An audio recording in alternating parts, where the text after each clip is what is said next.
students, let's continue with practice set 3.2, sum number 4, 5 and 6. Now once again, the topic is the same. We are talking about the congruency of two triangles.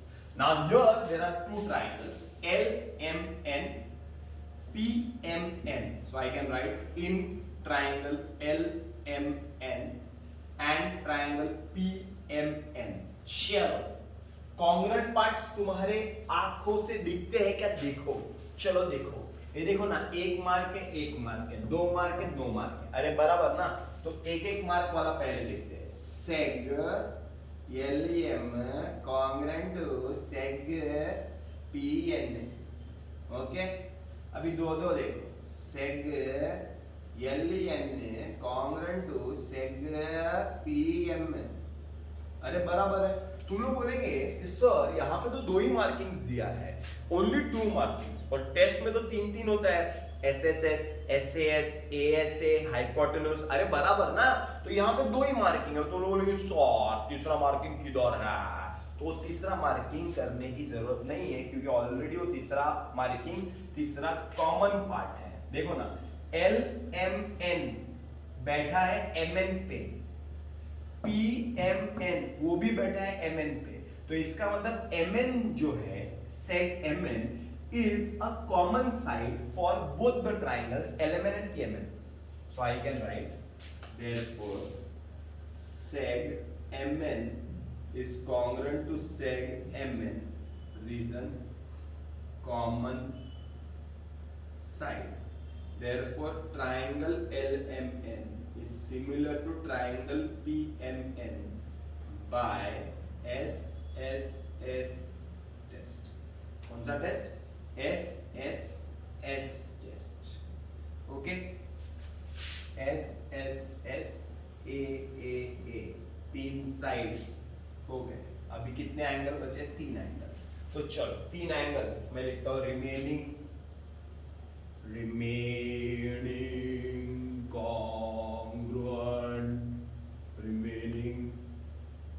congruent parts. Three sides are over. Side. Now talking about three angles. पहला angle ये दिखता है, ये angle. Okay, तो angle MLN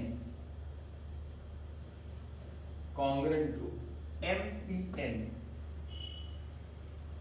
okay, पहला angle ये हो गया, ये हो गया। दूसरा ये वाला है, देखो ना, LMN PNM, angle LMN PNM ये वाला। ओके, और एक है तीसरा LNM, ये वाला LNM। मतलब अगर ट्राइंगल को ऐसा ओपन कर देंगे ना तो मालूम पड़ जाएगा, मतलब अलग अलग कर देंगे तो मालूम पड़ जाएगा। LMN ऐसा इजी पड़ेगा। देखो ना, पहला ये मतलब MLN हो गया ना, दूसरा LMN ये, और तीसरा ये LNM, angle LNM congruent to PMN, reason corresponding angle of congruent triangles. Okay, hope you understand. SSS test, remaining congruent parts. SSS test, remaining congruent parts.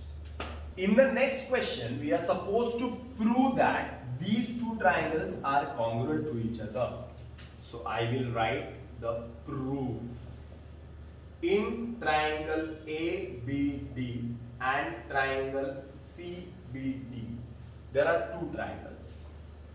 In that, seg AB is congruent to seg BC. Reason given. This is congruent to this. Seg AD is congruent to seg CD. Reason given. एक marking, दो marking. अब तुम लोग बोलेंगे sir सिर्फ दो ही marking दिया है, तीन मार्किंग होना चाहिए। That third part you have to understand. That third part may be a common part. That third part may be the same part. कुछ भी हो सकता है। Now देखो ना, इधर कुछ कॉमन है क्या? ABD में BD कॉमन है, इसमें भी CBD में BD कॉमन है, इसमें भी। So I can write seg BD is congruent to seg BD. common side. Therefore, I can say that triangle ABD is congruent to triangle CBD by SSS test. अरे बराबर है. In this question we are not supposed to find the remaining congruent parts. अगर polar रहता तो याद है ना, ऐसा करना है, एस एस एस कट गया, बचे तीन एंगल में एक ये BAD, एक ये ABD और एक ये ADB. अरे बराबर कर सकते थे ना, बट पूछा नहीं, तो बस इतना ही करना है. That's it. This is the last question of today's practice set. We are supposed to show that triangle PQT is congruent triangle RQS. So I will write the proof. In triangle PQT and triangle RQS. पहला कुछ angle congruent दिया हुआ है, English में लिखा हुआ है, question में ही दिया angle P congruent to angle R, ऐसा ही दिया हुआ है. तुम लोग बोलेंगे सर तीन अल्फाबेट में आप लिख रहे क्यों नहीं है?